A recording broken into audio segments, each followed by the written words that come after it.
भूखा शैतान। सूखा पड़ने के कारण एक गौ पूरी तरह से बर्बाद हो गया। उस गौ में एक भी इंसान जिंदा नहीं बचा। गौ को पानी देने वाला पुराना कुआं भी सूख चुका था। एक रात उस कुएं के अंदर से आवाज आने लगी। कुएं के अंदर एक चुड़ैल अपनी आखिरी सांस ले रही थी और उसने कुछ ही पल पहले के बच्चे को जन्म दिया था। वो बच्चा भूख से बहुत तेज तेज बुरी तरह से रो रहा था, पर चुड़ैल उसे दूध नहीं पिला सकती थी क्योंकि भूख के कारण वो मरने वाली थी।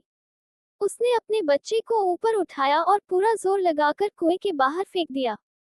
वो बच्चा कुएं के बाहर जमीन पर गिरा, पर वो बच गया। चुड़ैल, मैं अब जिंदा नहीं बचूंगी, लेकिन मुझे वचन दे कि तू मेरा बदला जरूर लेगा। भूखा शैतान बनकर सबको खा जाएगा। चुड़ैल की बात खत्म होते ही कुएं के पत्थर हिलने लगे और बच्चे का रोना और भी बढ़ गया।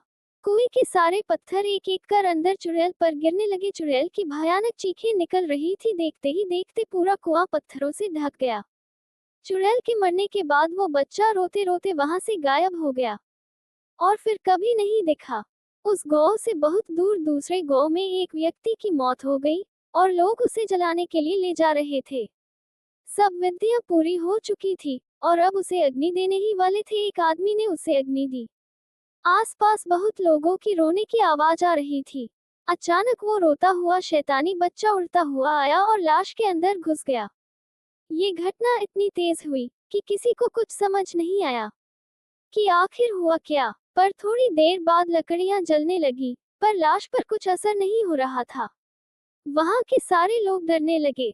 सारी लकड़ियां जल जाने के बाद वो लाश अपने आप उठने लगी, पर उसके पैरों पर वो लगी हुई आग वैसी ही थी।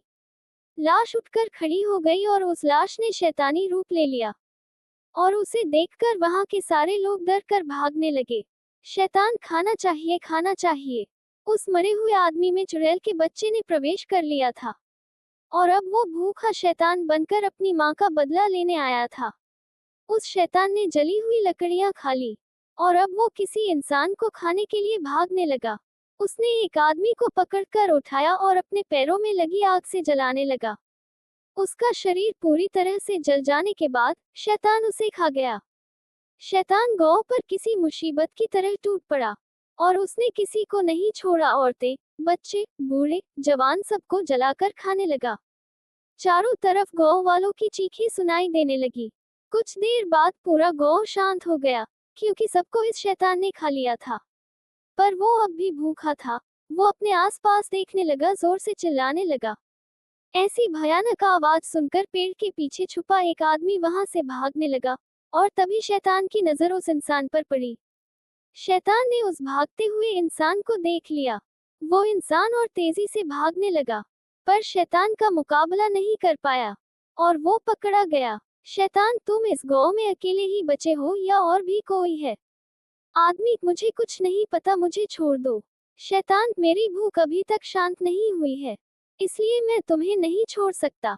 आदमी, मुझे खाने के बाद तुम क्या खाओगे और किसे खाओगे? शैतान सोच में पड़ गया।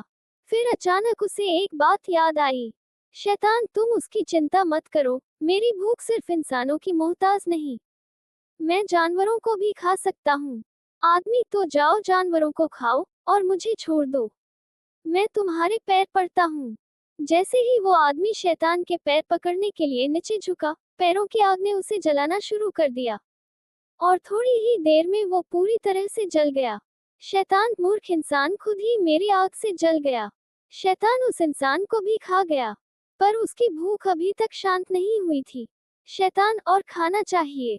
इंसानों को खाने के बाद वो शैतान अब खेतों की तरफ बढ़ा। उसने सारे खेतों में आग लगा दी, जिसमें बहुत से पेड़ और जानवर जल गए। वो उन सबको खा गया, पर फिर भी उसकी भूख शांत नहीं हो रही थी। ऐसा करते करते वो शैतान सारा गौ खा गया। जमीन पूरी तरह से जल गई थी। इतने में एक गाड़ी आकर उस शैतान के सामने रुक गई। उसमें से एक लड़का उतरा और डर की निगाहों से उस शैतान को देखने लगा। लड़का, ताऊ जी, ये आपको क्या हो गया है? मुझे तो आपके मरने की खबर दी गई थी, लेकिन आप तो शैतान और खाना। शैतान की आवाज सुनकर लड़का बहुत डर गया और पीछे जाने लगा। लड़का, आपकी आवाज तो ऐसी नहीं थी और आपके पैर जल रहे हैं। शैतान, मेरे पास आओ।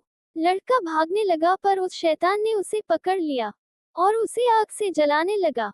लड़के के चिल्लाने की आवाज दूर दूर तक गूंज रही थी। शैतान उसे खा गया। लड़के को खाने के बाद उसकी नजर उसकी गाड़ी पर पड़ी। उसने गाड़ी पर छलांग लगाए और गाड़ी को जलाने लगा। जैसे ही गाड़ी ने आग पकड़ी, थोड़ी ही देर में गाड़ी फट गई।